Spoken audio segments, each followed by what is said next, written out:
Hallelujah. प्रभु यीशु मसीह के मधुर नाम में आप सभी को प्रेमी सलाम। मैं प्रभु में आपका भाई आशीष राजकुमार।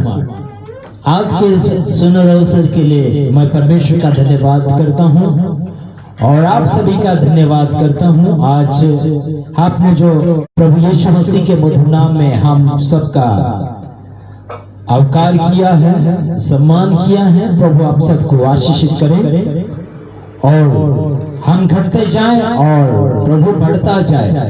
यही हम आशा लगाते हुए आज आपके सम्मुख आ रहे हैं। मेरे तमाम भाइयों और बहनों और कुछ लीडर और कुछ आगेवान वडीलों और अन्य विश्वासी भाइयों और बहनों, प्रभु आप सबको आशीषित करें और हम आप सभी का धन्यवाद देते हैं, प्रभु का धन्यवाद देते हैं। और हमारे कुछ भाई और बहन हैं जो हमारे कुछ बातों को सुन रहे हैं YouTube के ऊपर और अन्य चैनल के ऊपर हमारे वीडियो हम जरूर शेयर करते हैं ताकि हमारे तमाम भाइयों बहनों तक परमेश्वर का संदेश पहुंचे।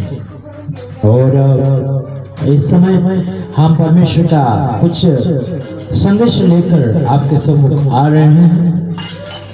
मेरे तमाम भाइयों और बहनों, आज संसार में लोगों के जीवन में डर जैसा छा गया है और जगह जगह पर मौत की घटनाएं सुनने के लिए मिल रही है। एक्सीडेंट में और कुछ लोग आत्महत्या में अपने आप को नाश करने पर तुले हुए हैं। उन बातों को सुनते हुए हर दिन लोग हैरान हो रहे हैं और कहीं व्हाट्सएप के ऊपर, कहीं यूट्यूब के ऊपर और अलग अलग न्यूज चैनल के ऊपर सुनने के लिए मिलता है कि आज वहां पर मौत हुई है, वहां पर आत्महत्या हुई है। कहीं ऐसी बातें सुनने के लिए मिल रही हैं। आज लोगों के जीवन में एक ही बात याद आती है, कुछ विजय नहीं होने के कारण लोग यही सोचते हैं कि हम अब मौत की घाट चले जाएंगे या आत्महत्याओं की ओर चले जाएंगे। यही लोगों का इरादा होता है। लेकिन ध्यान दीजिएगा, परमेश्वर ने आपको और मुझे जीवन दिया है। उस जीवन को दुख हो या सुख हो, जीना तो पड़ेगा ही। मेरे तमाम भाइयों और बहनों, परमेश्वर की आराधना में आत्मा और सच्चाई के साथ आना पड़ता है और उस परमेश्वर ने आपको और मुझे आत्मा दिया है। उस आत्मा को सही रीति से इस्तेमाल करना अनिवार्य है। और देखिएगा, परमेश्वर तुम्हें आशीषित करना चाहता है। क्या परमेश्वर ने आपको और मुझे इस संसार में मरने के लिए भेजा? बिल्कुल नहीं। जीवन जीना है ऐसा कि प्रभु ने दिया है और लोगों को लगना चाहिए कि प्रभु ने सच में आपको और मुझे जीवन दिया है। लोग जिंदगी ऐसे जी रहे हैं, किसी को लूट कर, किसी को मार कर, किसी को झूठ बोल कर, किसी को गुमराह करके अलग अलग प्रकार से जीने की कोशिश कर रहे हैं। लेकिन सही जिंदगी जिया जाए तो परमेश्वर की अगुवाई के अनुसार जीना है, परमेश्वर की आत्मा की अगुवाई के अनुसार जीना है। और मैं आप सभी को यही शुभ संदेश देना चाहता हूँ। परमेश्वर आप सभी से प्रेम करता है और उस प्रेम को अनुभव कीजिए और उस परमेश्वर को जानिए कि सच में आपसे वो कितना प्रेम करता है। आपके परिवार से, आपके बच्चों से, आपके सारे सदस्य से और विशेष करके आपकी आत्मा से वो प्रेम करता है, क्योंकि परमेश्वर आत्मा है और वो आपकी आत्मा से ताल्लुक रखना चाहता है। जैसे आप परमेश्वर के अनुग्रह में बढ़ते चले जाएंगे, प्रभु आपको वैसे ही इस्तेमाल करता चला जाएगा। उसका अनुग्रह आपके लिए, मेरे लिए काफी है। मनुष्य का अनुग्रह कुछ समय के लिए होता है, लेकिन परमेश्वर का अनुग्रह हमेशा का होता है और वो कभी नहीं मिटता है। अनुग्रह का मतलब है दया, ग्रेस, यानी इंग्लिश में कहते हैं ग्रेस।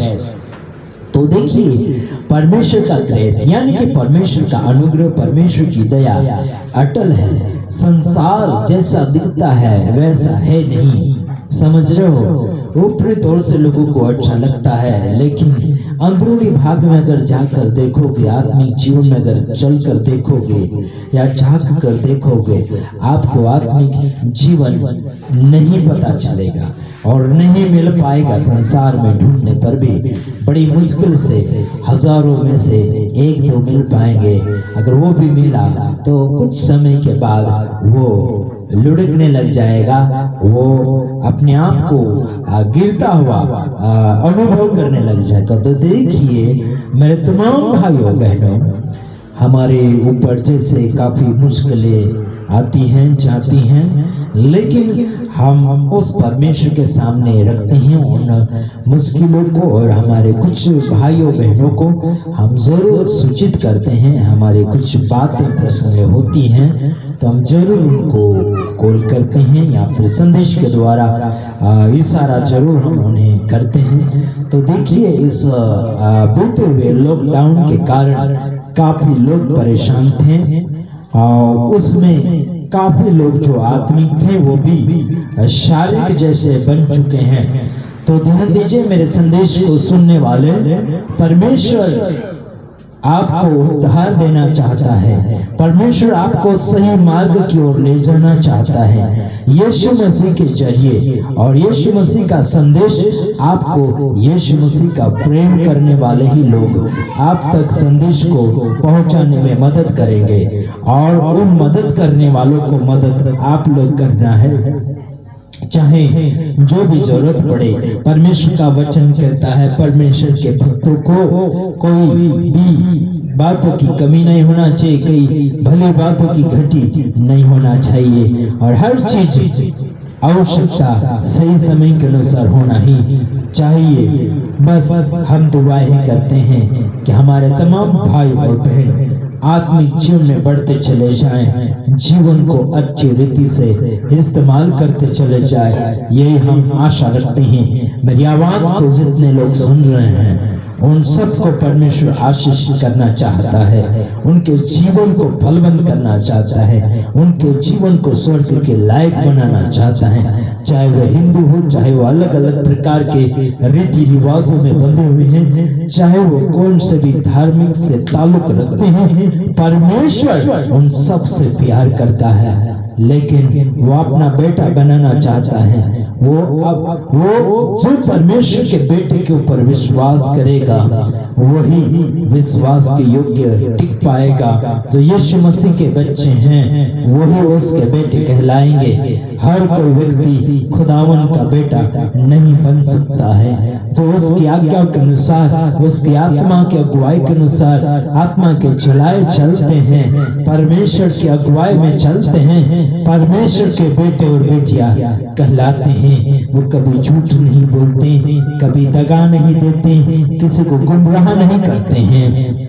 तो मेरी आवाज में जितने लोग सुन रहे हैं आज के इस समय में, परमेश्वर आप सबको आशीष करना चाहता है। जैसे मैं आपको ये बात बताना चाहता हूँ, प्रभु आपसे प्यार करता है। आप चाहे कौन सी भी जाति रीति रिवाजों से हो, चाहे आप बड़े हो चाहे छोटे हो, प्रभु आप सबसे बराबर में प्यार करता है। चाहे धर्मी हो चाहे अधर्मी हो, सबके ऊपर वो दया दर्शाना चाहता है, सब उद्धार पाए, यही उसकी मनोकामनाएं हैं। आपके जीवन की हर मनोकामना पूरी करना चाहता है। क्या आप परमेश्वर की मनोकामना पूरी करना चाहते हो, उसकी इच्छा पूरी करना चाहते हो? मेरे तमाम भाइयों और बहनों, आज एक ही प्रार्थना लोग